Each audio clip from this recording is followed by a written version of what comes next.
Anak, hari ini kita akan melaksanakan sebuah pembelajaran, yaitu dalam persiapan menghadapi ulangan harian ya. Nah, yang pertama, kita mulai dari PKN. Bagaimana cara membina persatuan dan kesatuan? Nah, ini bagaimana cara membina persatuan dan kesatuan? Nah, ini gambar apa, anak-anak?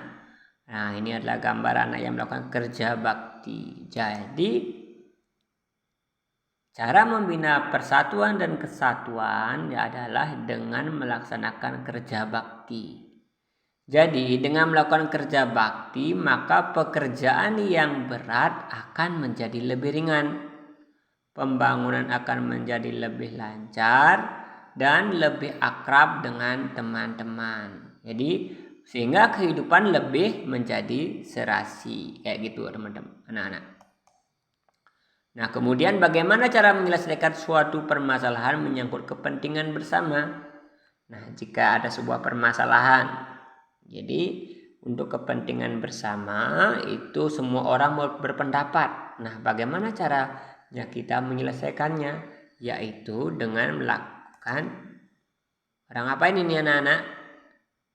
Iya, musyawarah. Nah, anak-anak, ketika suatu permasalahan itu diselesaikan dengan musyawarah, belum juga menemukan sebuah keputusan, maka dilakukanlah voting. Voting itu artinya pengambilan suara terbanyak. Nah, sehingga akan menghasilkan keputusan bersama yang dikenal dengan mufakat, ya. Kemudian apakah manfaat dari persatuan? Nah, ketika kita bersatu, apa manfaatnya? Nah, ini lihat, Indonesia itu beragam suku, budaya, agama. Nah, jadi apa manfaat kita dalam persatuan itu? Apakah manfaat dari persatuan? Nah, dengan persatu kita tidak akan mudah terpecah belah. Nah, jika Indonesia bersatu, maka akan tidak mudah dipecah belah oleh bangsa lain, oleh negara lain. Maka anak-anak sangatlah penting penting itu dari persatuan dan kesatuan itu sangatlah penting, karena dengan kita bersatu maka tidak akan mudah terpecah belah. Oke, sekarang manfaat dari gotong royong. Nah, jadi suatu pekerjaan jika dikerjakan secara bersama-sama itu dikenal dengan gotong royong. Jadi apa manfaat gotong royong? Dengan bergotong royong maka pekerjaan yang berat anak-anak akan menjadi lebih ringan. Nah, selain itu dengan gotong royong itu dapat meningkatkan persaudaraan dan meningkatkan persatuan, dan kita akan memperoleh banyak sahabat. Jadi dengan gotong royong kita bekerja sama sehingga pekerjaan yang berat akan menjadi lebih ringan. Itu juga dapat meningkatkan persaudaraan dan meningkatkan persatuan ya. Kita akan menjadi lebih bersatu kalau kita melakukan gotong royong, dan juga kita memperoleh banyak sahabat. Oke, kapan kita tidak memerlukan gotong royong? Nah, ada suatu keadaan anak-anak sehingga kita tidak perlu melakukan gotong royong. Contohnya adalah membangun rumah pribadi. Jadi membangun rumah pribadi anak-anak nggak harus gotong royong di sana ya. Karena itu apa? Ini karena ini merupakan kepentingan pribadi, bukan kepentingan bersama. Jadi kalau kepentingan pribadi seperti membangun rumah sendiri itu nggak harus gotong royong. Jadi seperti itu anak-anak. Ya. Kemudian musyawarah di sekolah. Nah, bagaimana pelaksanaan musyawarah di sekolah? Nah, salah satunya anak-anak pemilihan ketua kelas atau OSIS. Ya, nah ini contoh musyawarah yang ada di sekolah. Nah, kemudian bagaimana cara membina persatuan dan kesatuan? Nah, persatuan dan kesatuan itu kalau kita sudah bersatu perlu juga dibina supaya tidak hancur. Nah, maka dari itu bagaimana cara membina persatuan dan kesatuan adalah dengan menjaga kerukunan. Nah, kita harus hidup rukun sehingga kita tidak akan terjadi perselisihan, sehingga persatuan itu akan bisa tetap kita bina. Kemudian juga anak-anak dengan mengadakan pertukaran pemuda antar daerah, sehingga antar pemuda itu akan saling memahami ragam daerah. Jadi kalau mereka memahami ragam daerah, maka tidak akan mudah terpecah belah. Nah, bagaimana cara menyampaikan pendapat dalam musyawarah? Nah, ini kira-kira bagaimana caranya? Nah, dalam menyampaikan pendapat anak-anak harus sopan, ya. Sehingga setiap anggota anak-anak akan mudah memahami pendapat kita. Jadi itulah pentingnya dalam menyampaikan musyawarah, anak-anak harus sopan. Nah, sekarang kita menuju IPA. Apa sih itu tata surya? Nah, inilah tata surya, anak-anak. Tata surya adalah susunan matahari, beserta planet-planet yang mengelilinginya. Nah, ini tata surya. Kemudian bagaimana susunan planet? Siapakah terbesar, planet terdalam, luar? Nah, kita perhatikan. Nah, ini adalah susunan tata surya, ya. Tata surya. Kemudian ini adalah Merkurius. Merkurius adalah planet terkecil dan paling dekat dengan matahari. Kemudian ada planet Venus. Venus ini adalah si bintang fajar atau bintang senja karena dia nampak terang di pagi hari dan atau di senja hari, ya. Kemudian ini adalah planet Bumi. Planet Bumi adalah tempat tinggal kita. Kemudian ada planet Mars. Nah, planet Mars ini adalah planet merah. Mengapa planet Mars itu berwarna merah? Karena mengandung besi oksida. Oke, kemudian ini adalah planet Jupiter. Nah, planet Jupiter ini adalah planet terbesar dalam tata surya kita. Kemudian ada planet Saturnus. Nah, planet Saturnus adalah planet bercincin. Ya, planet bercincin. Kemudian ada Uranus dan Neptunus. Nah, kemudian perlu Anda ketahui, planet Neptunus ini adalah planet yang nakal, ya. Dia sering keluar dari orbitnya. Kemudian planet terdalam itu yang mana? Nah, ini anak-anak, di antara Jupiter dan Mars itu ada namanya sabuk asteroid, anak-anak. Nah, sehingga bagi sebelah dalam dari sabuk asteroid yaitu Merkurius, Venus, Bumi, Mars itu dikenal dengan planet dalam. Sedangkan yang di luar dari asteroid itu ada Jupiter, Saturnus, Uranus, Neptunus, itu merupakan planet terluar. Planet luar, ya. Nah, sekarang itu komet. Apa sih itu komet? Nah, baik anak-anak, ini adalah sebuah komet.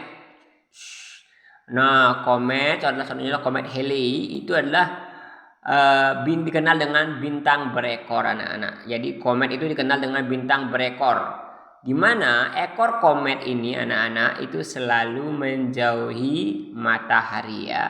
Ekor komet itu selalu menjauhi matahari.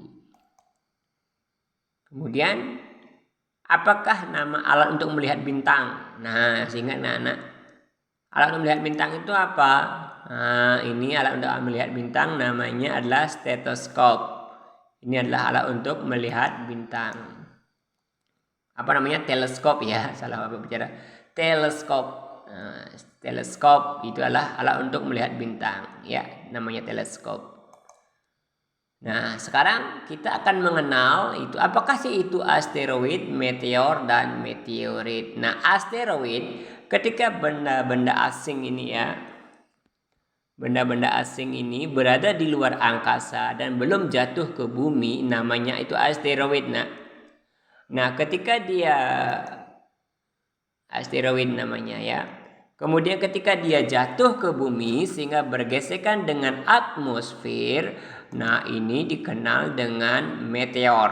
Jadi bintang jatuh, ya, asteroid yang sudah jatuh ke bumi. Nah, ini dibakar oleh atmosfer. Nah, ketika belum habis terbakar dan sampai meninggalkan jejak, itu meninggalkan seperti batu seperti ini di bumi, itu namanya meteorit. Ya, namanya meteorit. Nah, sekarang astronom terpenting sepanjang masa Siapa sih astronom terpenting sepanjang masa? Oke. Nah, astronom terpenting sepanjang masa namanya Edwin Hubble. Nah, jasanya Edwin Hubble ini anak-anak dia bisa menemukan teleskop. Namanya teleskop Hubble. Jadi dengan jasanya ini sehingga ilmu perbintangan itu menjadi lebih luas. Itu anak-anak.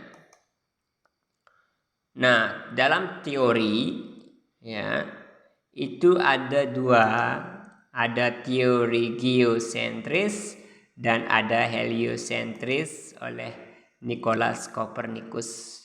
Nah, anak-anak, ini teori geosentris ini menyatakan bumi sebagai pusat tata surya dan planet-planet lainnya yang mengelilingi seperti itu. Ini adalah teori yang salah, nak ya. Nah, yang benar itu adalah teori heliosentris, di mana matahari sebagai pusat tata surya dan yang lainnya mengelilinginya. Nah, ini nama penemunya adalah Nicolaus Copernicus. Apa itu fase bulan mati dan purnama? Oke. Nah, fase bulan itu ada 8 fase ya. Fase bulan mati ini bulan purnama. Nah, fase bulan mati ini anak-anak bahwa ketika fase bulan mati itu bulan itu nampak gelap.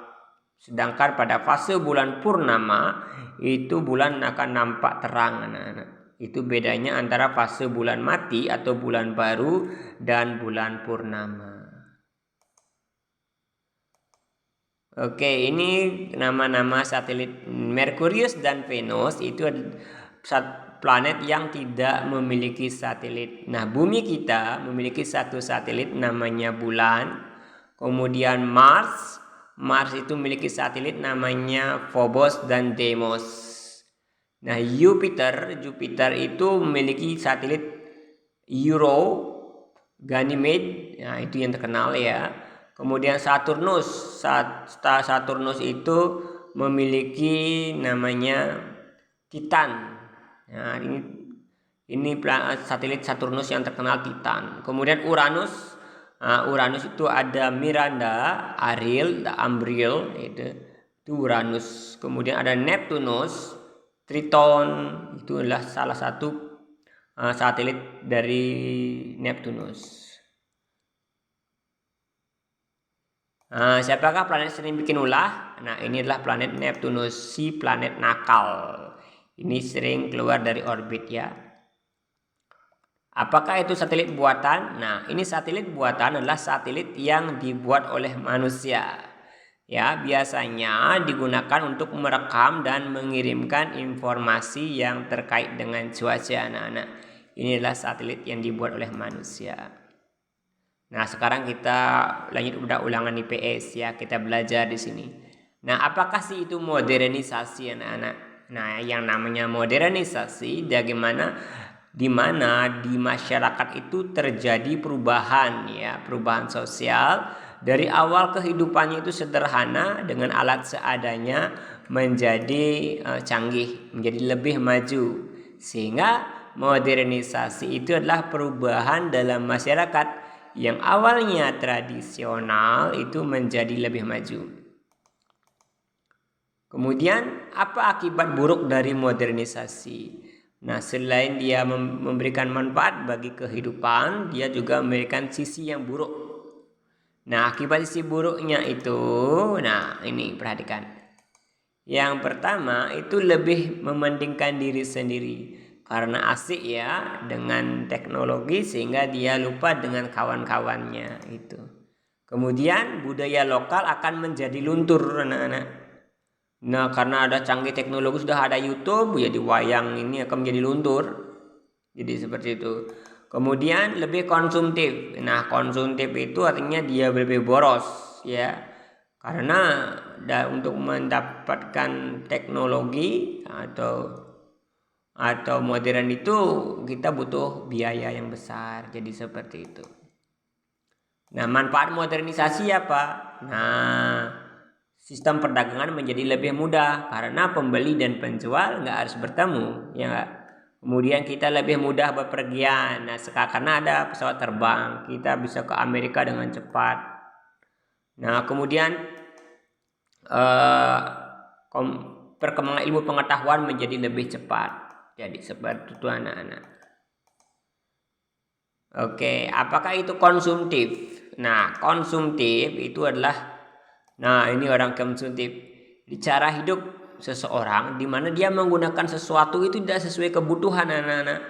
Artinya dia menggunakan sesuatu itu secara berlebihan. Nah, itu yang namanya konsumtif. Nah, sekarang karena bagaimana kita harus bisa menyikapi yang namanya globalisasi.